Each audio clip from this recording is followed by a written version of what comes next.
welcome to the Goalie Mindset Podcast. My name is Pete Fry, the Goalie Mindset Guy, and my purpose is to help goalies have a dominating goalie career. Pete Fry, the Goalie Mindset Guy here. This is the Goalie Mindset Podcast, and boy, are you in for a treat today. We have legendary, I'm not going to tell you his name yet, 5-time Stanley Cup winner, 6-time NHL All-Star, Hockey Hall of Fame inductee, unbelievable NHL career. Such a great example for you guys out there to learn some powerful stuff. I welcome and I'm grateful, Grant, to have you on. We have Grant Fuhr on today.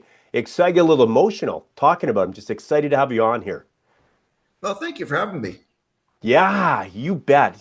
So I think we can inspire a lot of goalies today. So I'm going to ask you a few, and what I'm going to do today is sometimes I'll ask guys, I had Billy Ranford on and stuff, and I go like, what's the transition from junior to NHL and stuff? But I want to go more into performance, right? I want to go a little bit more into performance today. I just think that the guys will get a lot more out of it. So I want to talk to you first maybe about game preparation. So if you go back to your years winning the Stanley Cup to the Oilers, and maybe go back to when you felt that the time in your career, and what would be the time in your career when you felt that you played your very best?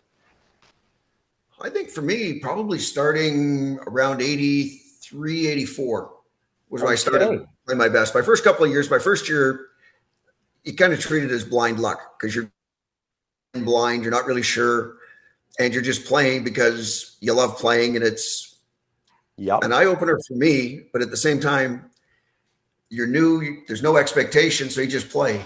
Second year didn't go as well, which second year, for some reason, the sophomore jinx apparently is real. So the second year didn't go as well.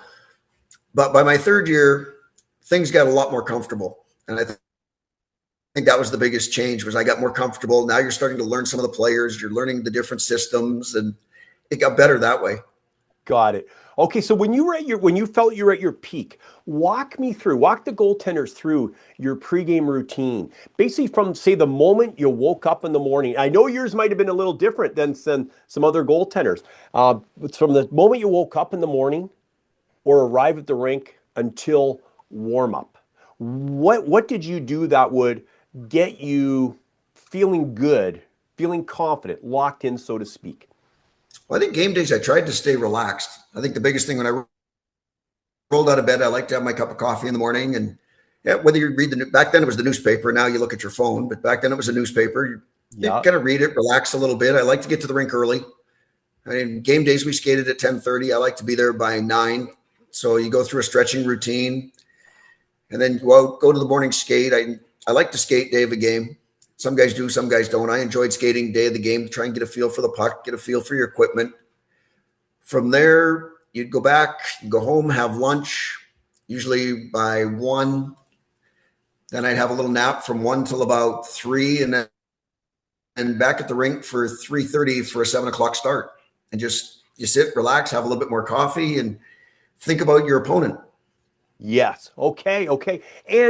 And like during the day, as the day was going on, like what were you picturing during the day, if anything at all? Like were you picturing anything at all about the game or not? Or like what images were showing up in your head? I think it was more the night before. I think day of the game, you just wanted that your nap, you wanted to just get away from the game for a couple of hours to give your head a fresh start. Okay. So for me, getting to the rink around 3:30 for a 7 o'clock game allowed me to prepare. Now you're thinking about it. Back then, we didn't do a lot of videotape. So you had to picture who you're playing against, think about the players, think about their habits. So you took the time to prepare there. I like to stretch for probably 45 minutes to an hour before the game and just kind of get yourself in the mode to play. Got it. Now, you were saying the night before, so did you do anything specific the night before the game? Like anything like visualization or thinking about the game? I used to watch a lot of hockey. Besides playing, I used to watch. Okay. Well, the night before, depending if that team was playing that you were playing against, you would watch to see what guys like to do. And especially the younger I was, the more you wanted to watch because you wanted to learn what everybody wanted to do. You wanted to learn how guys skated, how they shot the puck, what their favorite move was. because back then there was no videotape. I mean, you might look at it for 10 minutes during playoff time, but during the regular season, you were kind of on your own. There was no goalie coaches back then. So you were on your own to figure it out. Exactly. And how would you watch them the night before? Like, would it be would you how what would you would just be watching games on TV, or did you have access to anything? Like, how were you able to watch them the night before? No, it was just sitting watching on TV. Oh, okay. So just watching them play. Yep, That's you it. watch them play and you pick up little things because every team has certain habits. So you're Yep. just trying to pick up the certain habits. You're trying to look and see what their power play does. And Mm, it was got it. all, and a lot of it back then was by memory. So you had to pay attention to what was going on. And certain teams like to do things a certain ways. They played certain different styles. So Hmm. you had to adapt as they adapted. Got it. Now, what would you say to yourself either the night before the game or the day of the game? Anything specific that you would say to yourself as far as self-talk goes? I think I just reminded myself, you don't have to be great, but you have to be good. And I Mm. think a lot of people try and prepare where they figure they have to be great. Where my theory was, as long as I'm good, it gives the team a chance to win. And if you can make the right save at the right time, it can change a game. So you didn't put enough pressure on yourself to have to be great, but you did put enough on yourself that you knew you had to be good. And you were known for making the key saves at the key times. Like you were really known for that. That's impressive. That's impressive. Would you do anything specific the night before the game or the day of the game with your body or like specific breathing at all? Not so much in the breathing, but I like to stretch. I mean, Okay.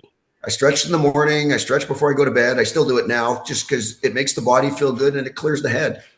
I think that's the other thing is playoff time. I like to get away. I like to play golf on off days because it allowed your head to be clear. Because if you sit and you listen to the media, it's hockey 24/7. Well, you eventually burn yourself out over the course of time.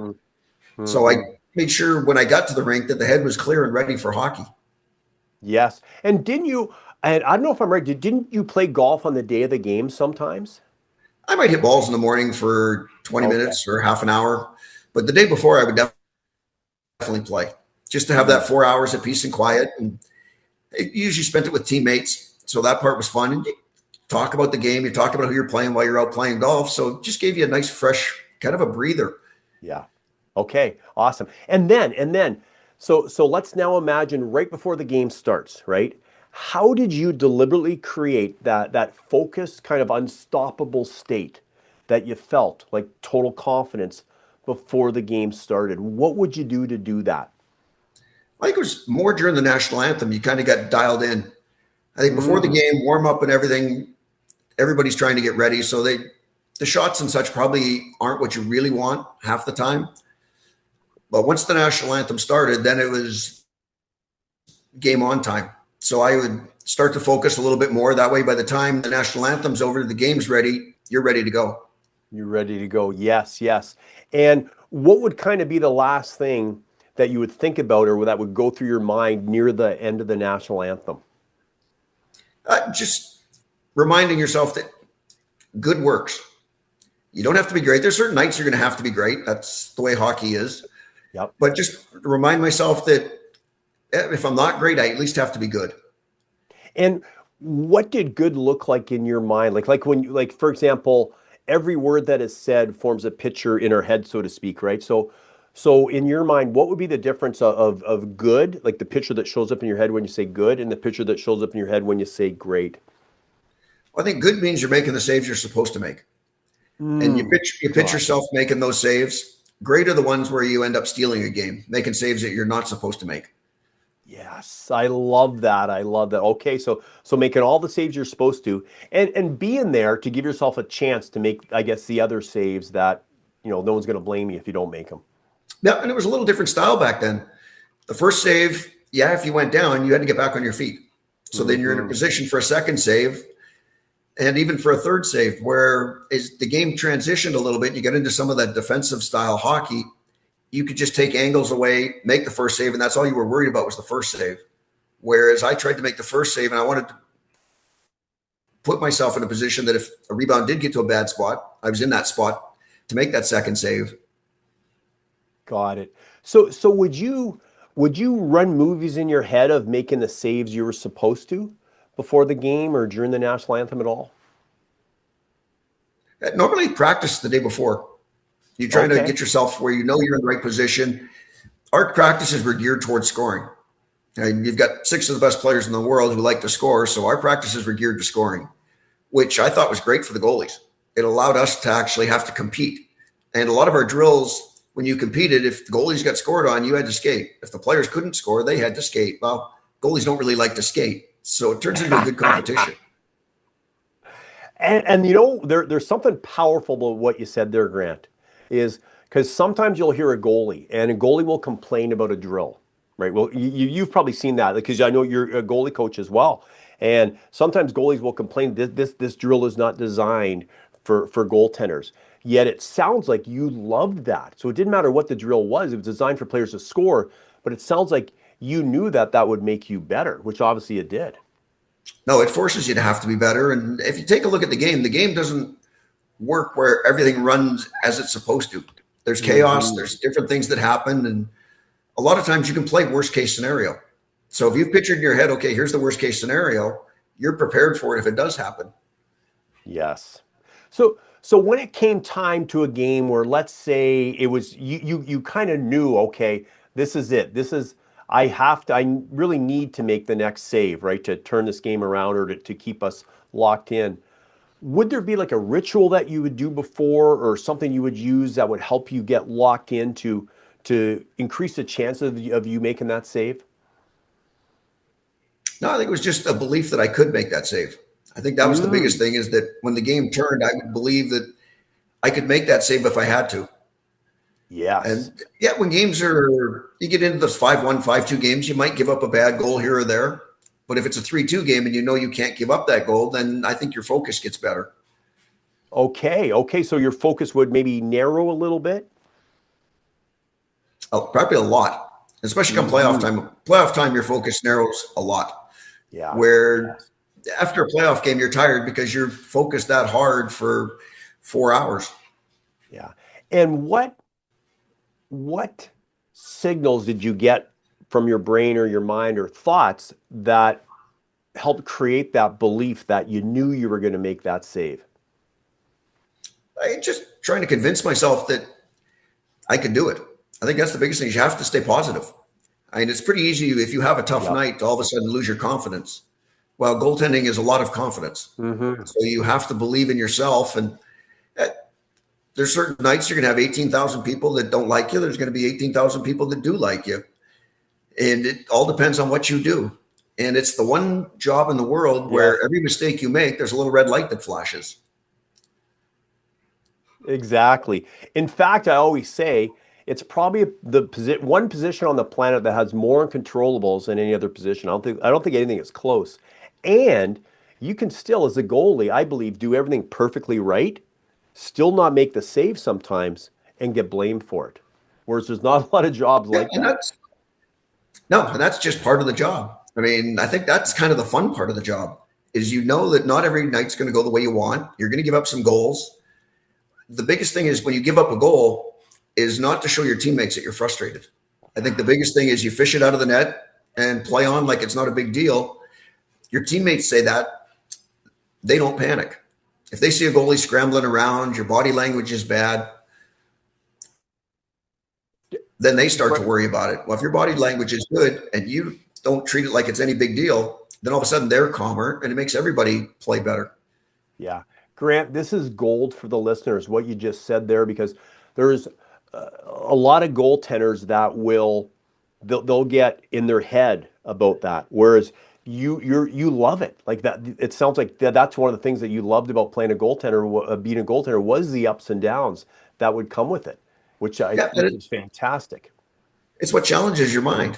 I mean, I think that's the Hmm. great part is it's not, you try and stay level headed, but at the same time, there's excitement that goes with it. Yeah. What percentage of your success would you say was mental? Probably 80%. I Hmm. mean, the game, yeah, the game's physical, but a lot of the more years I played, the more you understand the game, the more you learn the game, the more your head wraps around it, the easier the game gets. And I think that's the biggest thing is you never stop learning. I mean, even when I was coaching, watching, now you start to watch film, you're still learning. I mean, I'm sitting up broadcasting now and I'm still picking things out that you wouldn't normally look for. And it's just a habit. You always want to Yeah. learn. Yeah. Big time. Big time. That's awesome. That's awesome. Question. Let's go now to bouncing back from not making a save, right? So I want you to, can you think of a moment, go back to a time in your career when you didn't make a save? Can you think of that time? Could be a specific game, could be a playoff game. Yeah. I mean, you look at the Steve Smith goal in '86 that Okay. eliminated us. Yes. Okay. Although I know I remember that. I remember watching that. I remember being blown away. I felt bad for Steve Smith and felt bad for you guys, right? Because you were destined to win again, and it was just a little bit of a hiccup there. I want you to go back to a time when maybe after not making a save, the play was, it wasn't the elimination though. It was like you had to stop the next puck. And so my question for you would be, right after the other team scored or you didn't make a save, what's the very first thing that happened in your mind and in your body? I want you to go I think back there. Yep. the first thing you worry about is not letting your teammates know that you're frustrated. I mean, Okay. obviously goalies get frustrated giving up a goal, but you've got to look like you're confident. You've got to look like you're positive. And it's a little bit like a duck. You look calm on top, even if the feet are scrambling underneath, but you have to give that positive vibe to your teammates. And Hmm. I think if you can do that, it settles everything down. Yes. And so what would you do physically to give that positive vibe out after not making a save? I just fish the puck out of the net and then sit there like you're ready as if it almost didn't happen, where Mm, you're not worried about it. That way, if the guys are looking at you, you look calm as can be. yeah. And that's the biggest thing is you want to look calm. So the next shot on net, you try and make the save look as calm as possible so that they don't think that you're scrambling around. Some nights you're going to scramble around. That's just the way it is. And you fight the puck a little bit, but then you find a way to kind of settle yourself in. Got it. Okay. And then so body wise, what about mentally? Like would there be anything that would go through your head mentally that would help you reset? No, you just tell yourself that if you made a mistake and the goal went in, you can't do that again. Okay. Right? You just don't allow yourself the comfort of saying, okay, well, I made a mistake. I can make another mistake. You can't make that mistake. Mm-hmm. If the same Got it. thing happens, you have to learn from that. Yes. Yes. Okay. And so I know we're talking about bouncing back from a goal, but what about bouncing back, like you were saying, like the Steve Smith goal, which eliminated you guys from the playoffs? And that's obviously not an easy thing for an athlete to go through, right? Losing a game, losing a series. How did you bounce back from that? That one took a little more because we had the whole summer to think about it. Mm, So you get eliminated from the playoffs. It was supposed to be our third cup in a row. yep. So if anything, you refocus more than everything where you're not going to allow a bad bounce to be a difference. So whether it's you pay a little more attention to everything, whether you push yourself a little harder over the summer, you just want to reset yourself. So when training camp started again, you were determined that you were going to win and you weren't going to let anything stop you. Got it. Okay. And how long would you say that those kind of like maybe sometimes there's a little bit of a mourning period after something like that happens? How long did you dwell on that, so to speak, and then how long did it take until you're like, okay, Nick, we're going to win the Stanley Cup next year? I kind of have a rule. You can be happy with the game. You can be upset with the game until you fall asleep. When you get up the next day, it's a new day. You start fresh and you reset yourself so that you're not dwelling on it. Because as soon as you start to dwell on it, it gets into how you're playing because Yeah, you're worried about something you can't control anymore. got it. Okay. So let's keep going. This is powerful stuff, by the way. This is gold for the goalies that are listening. Huge. So let's talk about your winning mindset because you had a huge winning mindset. Number one is what was I guess like a non-negotiable belief that you held about winning, about pressure, and what it took to be the best of the best? I didn't look at it as pressure. I looked at it as an opportunity to succeed. And the fact that the coach would put you in the game to give you that opportunity to succeed. If you're the one that's not playing, well, then you're not getting that opportunity to succeed. So you're not looking at the failure side of it. You're looking at the positive and the fact that if you are playing, it's an opportunity to succeed. That's all you focus on. You don't focus on all the outside noise. You just focus on what you have to do. Got it. Got it. And how did that belief show up in like your daily actions or your daily actions in the game or in practices or in training or stretching and all that stuff? How did that show up in those daily actions? Well, I like to practice like I played. I didn't like being scored on, even in practice. So you treat every shot in practice as it's a game situation. And yeah, if you're doing a 3-on-0 drill, you're going to get scored on some, but you also didn't want to. And I didn't like to give up goals. I didn't leave pucks sitting in the net. I like to fish them out right afterwards because I like the net to look nice and clean. And it was just a habit that I had in practice that you wanted to compete on every shot. Yes. Yes. Yes.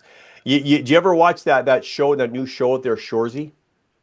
I've seen it a couple of times. Where he says, I love to win, but more than that, I hate more to lose. What would you say for you? Would it be you loved winning more or you hated to lose more? I think I hated to lose. I mean, nobody likes losing. Everybody enjoys winning. So the winning part, when you're winning, it's easy. Yeah. It's to push yourself when things aren't going well. And teams get in those valleys. You get peaks and valleys where you are losing some games. And then you kind of evaluate yourself and say, well, am I part of that problem as to why we're losing? And you can be the difference to stop that. And you try to push yourself to be the guy that stops the losing. Yeah. Losing's not fun for anybody. Mm-hmm. Mm-hmm. And what did you do? Because I think everywhere you went, you were the number one goalie, right? I think, Right up until my last year. yeah, almost Kelly Rudy, a little bit similar as well too. Yeah, almost until your last, you were the number one goalie. So what was your mindset? What was your mindset when you went into a team? Because I know in Edmonton there's Andy Moog there, right? Who was a really good goaltender as well too. So what was your mindset? You believe that allowed you to take that position over practically every time in your goalie career from junior all the way to the National Hockey League. I think I was fortunate. I had really good partners, and you had to be good in practice to be able to play in the games. I think that was the one thing about Edmonton. We always had good goalies. You had Andy Moog, I had Ronnie Lowe my first year. I had Billy Ranford towards the end of my time at Edmonton. And you competed in practice. You wanted to show the coaching staff that you wanted to be the guy. So you competed on every shot. And some guys like to compete in practice. Some guys get tired in practice and you kind of lose to compete. My goal was not to lose to compete. I wanted to compete all the way through. So you can, and this is so great to hear. So you're almost like Dominic Hasek, right? Hated to not make a save, whether it was in practice or a game. It didn't matter. No, and I played with Dom in Buffalo, which was a lot of fun, and it made the team better because if you can't score at either end, well, now the guys have to work to score. We're working to see who can get the net. It made everybody better. Yeah, exactly. And on the other hand, there's nothing worse for players when they're practicing and the goalie's almost not trying, almost standing. No, They do not it like does that. nobody any good. The players don't get anything out of it. The goalies don't get anything out of it. So it's kind of a waste. Yeah, yeah. So when you were in the times of your career in certain games, when you just felt that winning, that flow state, like everything was clicking for you, everything was clicking. What were you focusing on internally? Like what were you seeing? What were you hearing? How did you feel different than when, say, times when you were, say, more average, so to speak? I think it's almost like the game slows down for you, Mm. where you're able to focus on everything. Everything seems to be coming easy to you. The puck looks big. It seems like you're getting clean looks at everything. Whereas when you're struggling, the puck starts to get a little smaller. All of a sudden, you're starting to see the legs and sticks in front of you, and you end up having to fight through that. Whereas when things are good, it's like the puck finds you. You don't have to find the puck. Got it. Got it. And then questions control our focus. So the questions we ask ourselves control our focus. And like, what questions would you consistently ask yourself, like in your head, that kept you locked in that winning mindset, even during maybe a challenging time? Well, I think after every game, I wanted to look back and see if I did everything that I thought I could do to be good that night. And you would Mm, look at that the next day, and if you felt there was something that was wrong, you wanted to work on that in practice, or you'd work on it after practice so that it didn't happen again. But you always wanted to put yourself in a position where you felt you were going to be successful. And morning skate, you wanted to do that because you wanted to get ready for the game. When the game starts, your head should be in that space where you believe you can stop everything. got it. Got it. And how did you maintain that edge, say when the season grind was on, so to speak, or maybe things weren't going your way? So how would you maintain that edge that would separate you from, say, average goaltenders? I think I just push myself. When things aren't going well, it just means you have to work a little bit harder. But you also have to work smarter. You don't want to recreate the wheel. Do what you do best, but you push yourself a little bit more.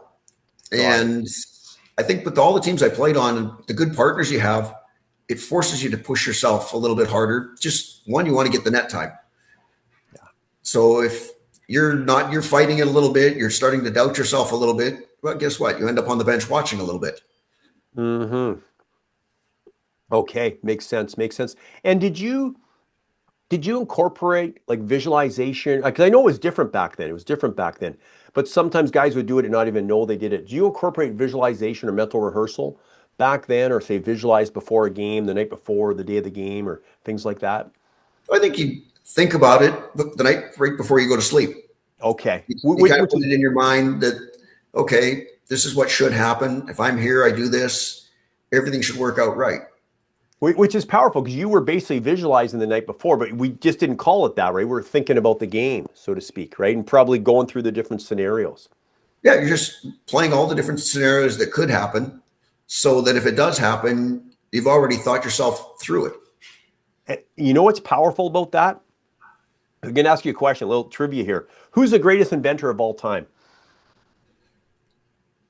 It's a good It's, question.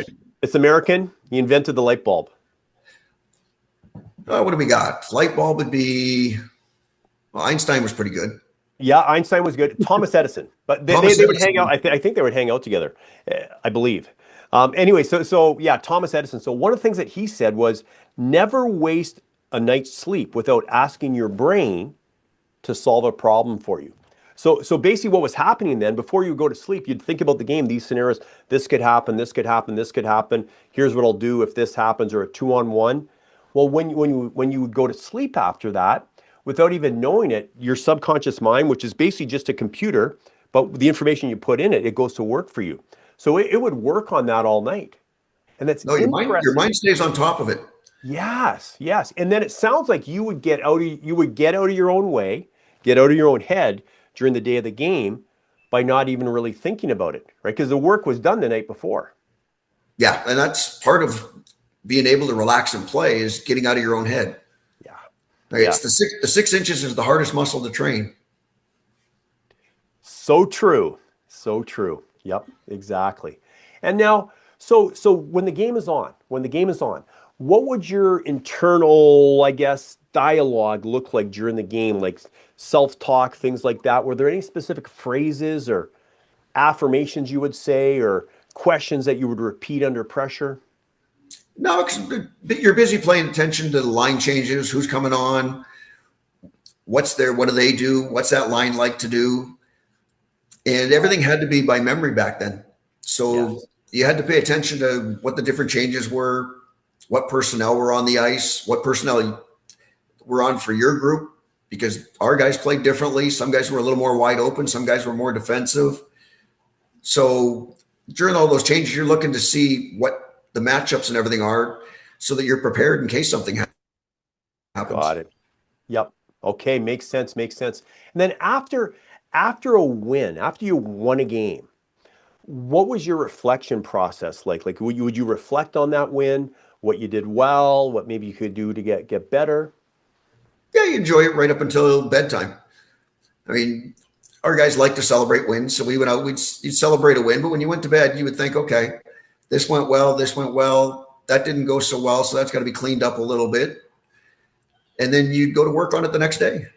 And was there anything different after a loss, or would it be the same process? Same process. You just would have more things to work on the next day, where you can find fault in goals that go in. Even if you don't have a chance, if you read something a little differently, maybe you have a chance. So you just process it a little bit differently. And did your mental game change at all from the time you won your first Stanley Cup to the time you won your fourth or fifth Stanley Cup? I think it got better with age. And you're learning more. You're starting to understand the game more. My first year, I can tell you, I just played by reflexes because you're learning on the fly. And I wasn't great positionally, but I could get away with it. Where by the time I played my third year, that started to get better, which all of a sudden made you look faster than you actually are. And each year, the more you learned, the easier the game got. Because now all of a sudden, you're thinking ahead instead of trying to react. Yeah.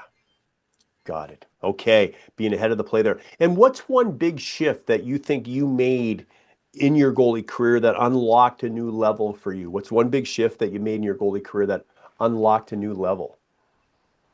I think the biggest thing is trying to learn something new every year. And I thought if I was going to have longevity, you have to add things to your game, because by the time I was halfway through my career, videotapes had come in. Guys were watching tape then.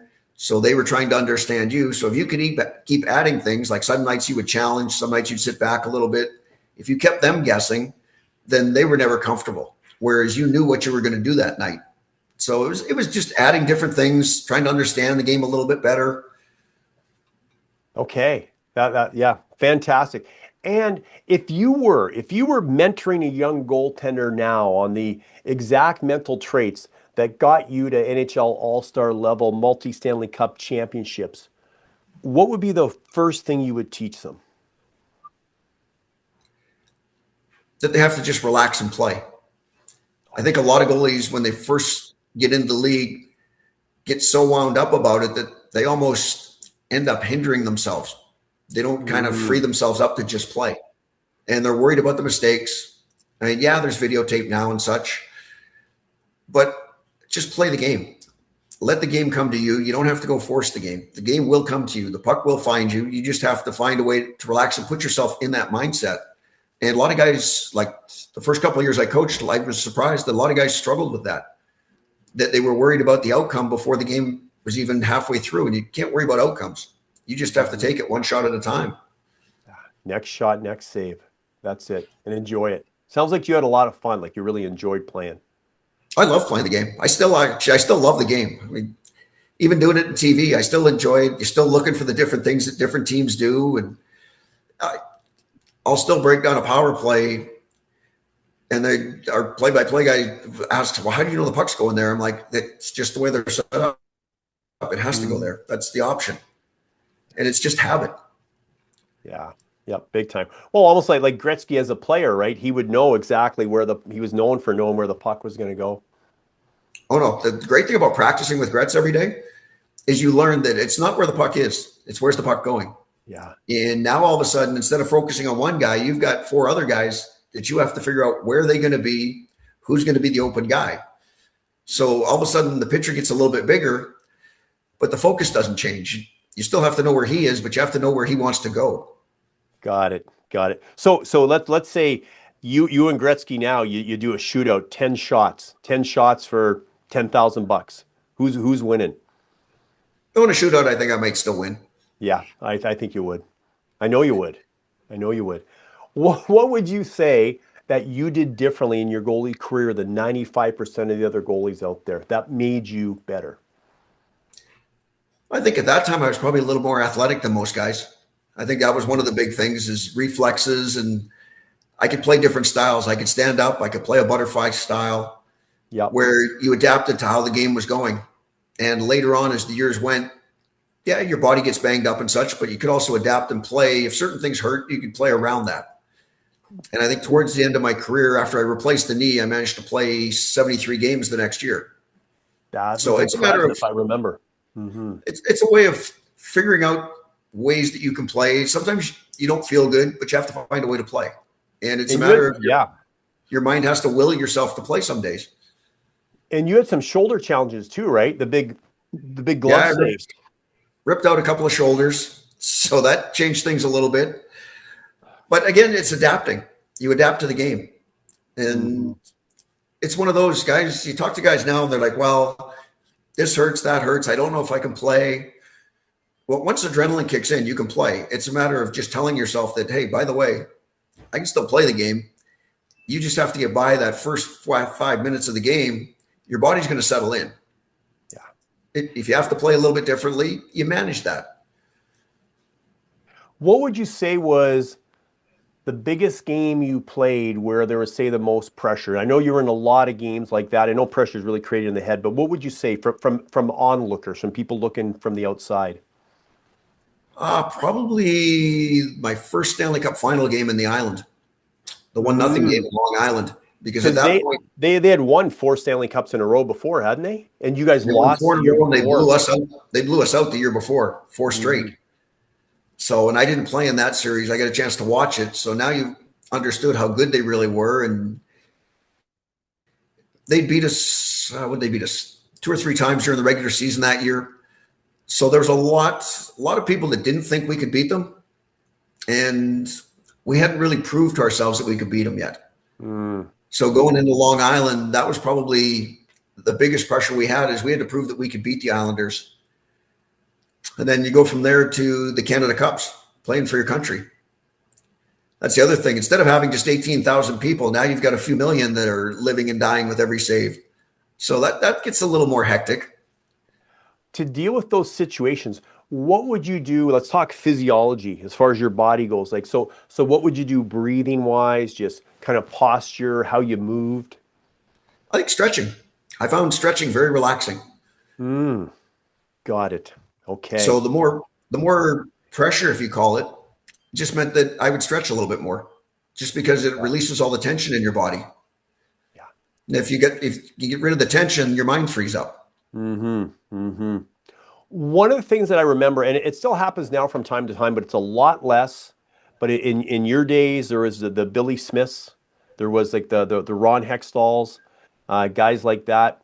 I don't think I recall one moment, and I might be wrong, where you ever say chopped a player or whatever. You would just kind of roll with what was happening out there. Is that correct? Am I reading the history wrong? But I think you would just go with the flow, which is, to me, is great for focus. Yeah, we might have whacked 1 or 2 guys, but at the same time, I used to have fun with the guys. If they would fall on you and such, you talk to them, because they get rattled by that. I used to have a lot of fun. I just tell them they're getting heavy. Tell them they're not bothering you. It used to drive Cam Neely nuts, because he's so serious about the game. He'd ask him how lunch was, talk to him a little bit. Cam used to get upset. He'd be like, "Could you please stop talking to me? It looks bad." But you'd have fun with it. I think that was the biggest thing. You'd have fun with it, because you get to know the guys after playing against them year after year. It's always the same guys that are in the crease. So if you could take some of their focus away and have fun doing it, you're ahead of the game. Yeah, big time. Okay, one last question. If a goalie wanted to model your approach to bouncing back after not making a save, or just to have that winning mindset, what would be the one thing that they should copy first that you do? I think the first thing you have to do is just fish the puck out and let it go. The biggest thing you can do is let it go. Reset yourself. A lot of guys will give up a goal and then they think about the goal. And then, of course, the next shot that gets close to the net, the fans are oohing and awing. Yeah. And if you haven't let that go, all of a sudden that starts to weigh on you. And you look at some of the guys in Edmonton this year, when you have a whole city that's got high expectations and things aren't going well, even if it's not your fault, they got to a point where they were starting to worry about it. And you have to ignore that and let it go. Yeah, big time.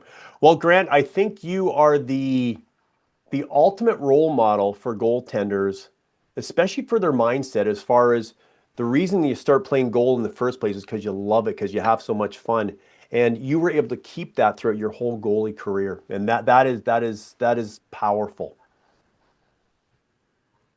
Well, that was the number one goal. I wanted to play as long as I was still having fun, and I said I would retire when the fun stopped. And the fun of playing goal didn't stop, but the body made it a little tougher to have fun. I was spending more time in the training room my last year than I was on the ice, and that part wasn't fun. But once I got on the ice, I enjoyed it. And even when I was coaching, I would still go out and skate with the guys once in a while. And we were past our prime by then, but you could still have fun with the guys and still outthink them. Yeah, yeah. Wait, is that the biggest thing that you miss about the game? Is that hanging out with the guys? Yeah, I think that's the biggest part of the game that you miss when you retire is you're so used to a routine. You're used to spending time with the guys. You're used to having fun on the ice. And all of a sudden, when that's gone, I mean, even when I was coaching, I still had fun on the ice because now you're still out there with the guys. Yeah, you're not getting hit with pucks, which is okay. But you're still trying to get guys to think about, okay, if you're a goal scorer, what's the goalie thinking? And guys never really think about that sometimes. So you could help some of the goal scorers that way. And then you talk to the goalies and like, well, what do you think he's thinking? And you play one against the other. That's awesome. That's awesome. Did you ever, I know I said it was my last question before, but things keep coming to me.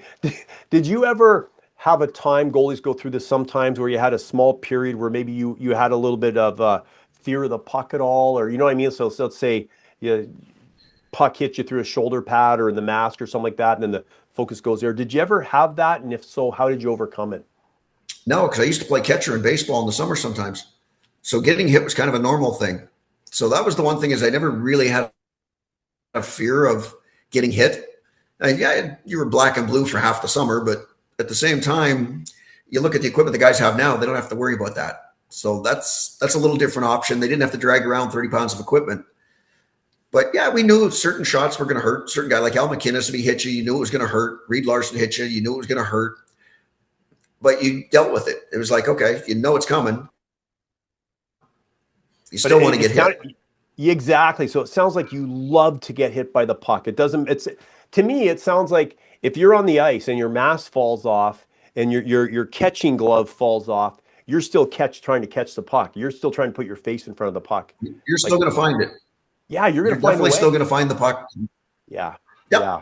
It's pain's only a mindset. It only hurts till the pain goes away. Exactly. That's huge. I think that's another big thing for your success is because as humans, we will do things to avoid pain and gain pleasure.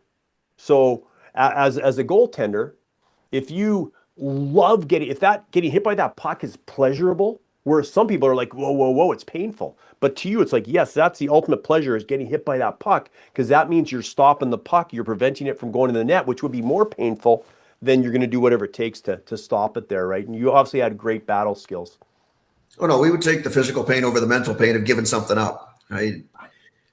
The giving something up lasts longer than something that actually takes a little bite out of you when it hits you. Did you ever, I know in the National Hockey League and sometimes in junior and stuff, there can be positive coaches, like head coaches, negative coaches and stuff. Did you ever have to deal with you don't have to say any names. Did you ever have to deal with a negative coach? And if so, how did you handle that? I was pretty lucky. I had good head coaches. They just kind of let you play because they weren't sure what to do with goalies back then. There was no goalie coach. So they didn't know a whole lot about goaltending. So your partner was kind of the only person to talk to. So I got lucky. I mean, I played for Mike Keenan, which is always a little bit different. But at the same time, he allowed me to play. We had that conversation in training camp, and he's like, I'll let you play. You just tell me when you're tired. And if you're preparing properly, you don't get tired. Yeah. So that year I played 79. Fantastic. Okay, so and like 79, there was only 80 games, wasn't there, in a season? 79 of 82. 79 of 82. That's you don't see that very much anymore. No, they're into load management now, which still drives me batty a little bit. It's like you have two goalies. You both should be preparing to play the game. Well, if you're preparing, why can't you play? If you're tired, it's your mind that's tired. It's not your body that's tired. The guys are in better shape now than we ever were. So it shouldn't be the body that's breaking down. It's the mind that breaks down. Yeah. There you go. Wow. This is fantastic, Grant. And so So you're now you work with the Coachella, the team in the American Hockey League on announcer and stuff. How could people watch you when you're announcing? Would they just go to the American Hockey League and watch a game there? Yep, we're on Flow Network here in the desert. We're on NBC, I think channel 20. So we have a little bit of fun.